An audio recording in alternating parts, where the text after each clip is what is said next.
J'ai l'honneur, au nom du gouvernement de la République, de demander à l'Assemblée nationale l'abolition de la peine de mort en France.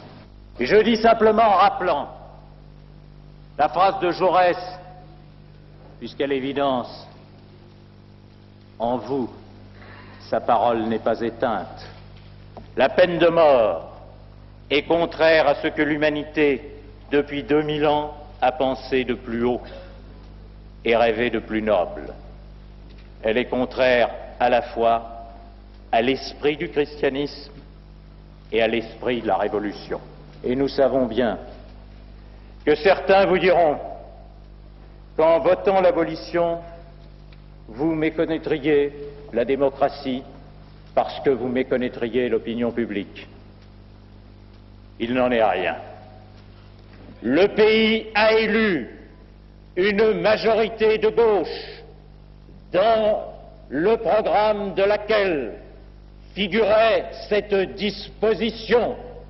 Ce faisant, le pays, en connaissance de cause, savait qu'il approuvait un programme législatif dans lequel se trouvait inscrit au premier rang des obligations morales l'abolition de la peine de mort. À cet instant, lorsque vous la voterez, c'est ce pacte solennel, celui qui lie l'élu au pays, celui qui fait que le premier devoir de l'élu est le respect de l'engagement pris avec ceux qui l'ont choisi.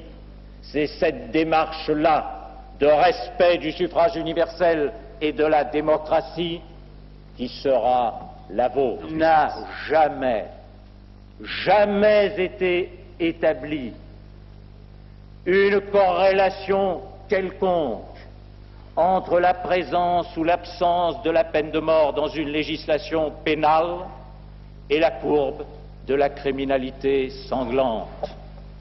Seul pour la peine de mort, on invente l'idée que la peur de la mort retient l'homme dans ses passions extrêmes. Ce n'est pas exact. Et puisque vous avez prononcé tout à l'heure le nom de 2 condamnés à mort et de 2 exécutés, je vous dirai pourquoi. Est-ce que plus qu'aucun autre, je sais qu'il n'y a pas dans la peine de mort de valeur dissuasive. Sachez bien que dans la foule qui à Troyes criait au passage de Buffet de Bontemps autour du palais de justice « À mort Buffet, à mort Bontemps !»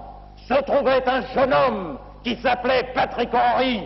Croyez-moi, à ma stupéfaction quand je l'ai appris, j'ai compris ce que ce jour-là pouvait signifier, la valeur dissuasive de la peine de mort.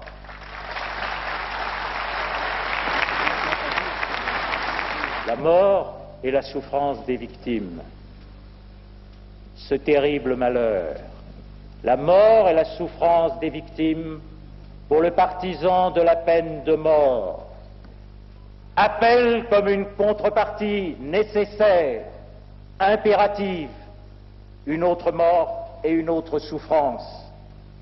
À défaut, disait un ministre de la Justice récent, l'angoisse et la passion nées dans la société par le crime ne seraient pas apaisées. Cela s'appelle, je crois, le sacrifice expiatoire. Ceux qui veulent une justice qui tue, ceux-là sont animés par une double conviction. La première est qu'il existe des hommes totalement coupables, c'est-à-dire des hommes totalement responsables de leurs actes. Et la deuxième, c'est qu'il peut y avoir une justice sûre de son infaillibilité, au point de dire que celui-là peut vivre et que celui-là doit mourir. Eh bien, arrivé à cet âge de ma vie, l'une et l'autre affirmation me paraissent également erronées, aussi terribles, aussi odieux que soient leurs actes. Il n'est point d'homme en cette terre dont la culpabilité soit totale et dont il faille pour toujours désespérer totalement.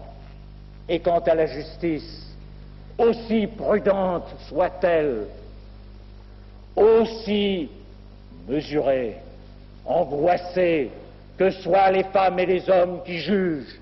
Rien ne peut changer que cette justice soit humaine et par conséquent faillible.